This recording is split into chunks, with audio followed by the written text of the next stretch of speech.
Bonjour à tous, Bonjour à toutes. bienvenue dans cette vidéo dans laquelle nous allons parler d'une approche de coaching très rare et pourtant qui est vraiment très intéressante, le coaching biblique.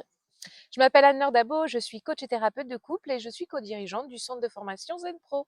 Cécile Neville, psychologue, coach et auteur, et aujourd'hui nous sommes dans cette curiosité aussi d'avoir approfondi un sujet que nous ne connaissions pas personnellement vraiment, on avait déjà entendu parler mais là on a vraiment creusé le sujet, le coaching biblique qui est une approche basée sur tout l'univers et l'aspect religieux lié à la Bible de l'approche du coaching.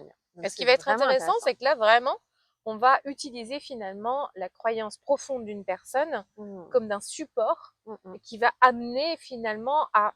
C'est comme un coaching traditionnel, j'ai Tout envie à de fait, dire, mais mais avec le cadre de basé dans un cadre référence de référence religieux, précis. voilà. Donc, quelles que soient les croyances d'ailleurs de Dieu ou autre, là, on est plutôt biblique, donc on est plutôt par rapport à la Bible. Et donc, dans cette approche-là, l'idée, c'est de se dire, OK, la personne, on va travailler sur quoi? On va s'appuyer sur quoi pour l'aider à avancer dans son coaching? A priori, c'est une personne croyante, donc elle va aller voir un coach spécialisé en coaching biblique parce qu'elle sait que elle pense que les solutions, les clés, tout ça vont être aussi dans Ça sa va être dans relation les avec écritures Dieu et tout religieuses. ça, voilà. Donc, on va travailler par exemple sur sa foi déjà. À quel niveau elle a foi en la vie, foi en elle-même, foi en l'avenir, foi dans les autres, foi en Dieu. On peut travailler sur toute la notion de foi. C'est déjà une approche du coaching biblique qui est fondamentale. Tu parlais des écrits. Oui. Ce qui va être intéressant, c'est que, par exemple, si on prend et on fait le parallèle avec une autre technique Mmh, où on utilise les cartes intuitives, mmh, où les gens vont pouvoir faire leur interprétation bien finalement de la sûr. carte, c'est faire sens avec leur objectif. Là, c'est un petit peu pareil. Mmh, C'est au travers des écritures, on va mmh, lire un verset par exemple de la Bible, bien sûr. et puis on Qu'est-ce va que j'en essayer de retire? faire les Quel liens en fait. enseignement j'en Quel tire? enseignement je tire de tout ça? Par rapport à mon objectif, encore une fois, ça reste du coaching. Je viens consulter un conseiller religieux, conseiller spirituel, pour pouvoir avancer dans une problématique de ma vie très sérieuse pour moi, même un développement professionnel. Hein, on est vraiment même sur des choses parfois concrètes.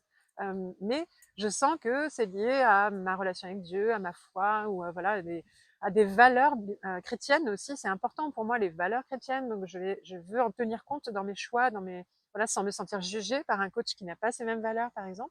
Donc, c'est aussi important si vous êtes vous-même chrétien, chrétienne, et vous avez envie d'accompagner d'autres personnes dans ces valeurs-là, dans ces croyances-là, vous verrez qu'il y a vraiment tout un domaine, une place pour vous et qui peut vraiment être très utile aux personnes qui cherchent ce type d'accompagnement-là, en fait. Donc, la foi, les valeurs, les textes, on peut travailler voilà sur la relation aussi avec Dieu. Donc ça aussi, c'est pas toujours simple pour la personne. Son niveau de croyance, son infidélité, sa culpabilité, si des fois elle fait pas ses prières, on peut utiliser comme outil au lieu de méditer, au lieu Mhm. de visualiser. On peut utiliser la prière, hein. Bien sûr. Donc, c'est vraiment d'adapter tout le processus de coaching dans cet aspect, cette approche Ce de contexte la précis, religion, ouais. de ce contexte, voilà, de ces outils qui sont déjà intégrés dans la vie d'une personne qui pratique, ou même qui ne pratique pas d'ailleurs, qui est plus ou moins croyante, peu importe, mais qui sent qu'elle a besoin de cette forme d'accompagnement. C'est un peu aussi un développement spirituel pour Complètement. certains. Donc, ça peut être un éveil spirituel pour Mhm. vraiment y aller dans cette direction-là, sentir qu'on est appelé par ça. C'est voilà. Donc ça peut être à travailler au sein d'un couple, ça peut être quelque chose en famille avec l'éducation des enfants aussi, autour de la spiritualité, de la religion, etc. Comment j'amène à travailler ça avec mes enfants alors que eux, ils ont des discussions avec leurs copains qui sont complètement contredites Autre. avec l'éducation ou Mm. à l'école ou autre. Voilà, il peut y avoir plein de sujets abordés qui sont vraiment intéressants pour des personnes qui sont vraiment fondamentalement voilà, Dans cette foi. connectés dans cette foi-là. Voilà pour le coaching biblique. Je ne sais pas si vous aviez entendu parler. Dites-nous en commentaire si vous connaissiez ou pas. Partagez-nous si vous aviez déjà des expériences sur le sujet. En tout cas, likez si vous avez aimé. Si vous avez appris quelque Partagé. chose, notez « Oh, j'ai appris quelque chose !» Nous, on a appris des choses et j'ai trouvé ça super intéressant en tout cas. On vous invite à nous retrouver sur le groupe gratuit des coachs inspirants Et et épanoui. épanouis sur Facebook. Voilà. N'hésitez pas également à aller faire un tour sur le site zenproformation.com. Et si vous voulez justement vous former vraiment en tant que coach, si vous en êtes là et que vous cherchez votre approche, sachez que nous justement On dans n'a la pas le coaching formation, biblique voilà, on encore. n'a pas le coaching biblique, mais on aide la personne à trouver son coaching, son approche à elle-même. Et je me rappelle quand même d'une psychologue qui a fait une formation de coach chez nous, qui est croyante et qui pratique la religion, et qui elle-même a réussi à trouver des liens, notamment dans la gratitude par Mhm. exemple, etc. aussi, entre ce qu'elle apprenait dans le coaching et son approche religieuse.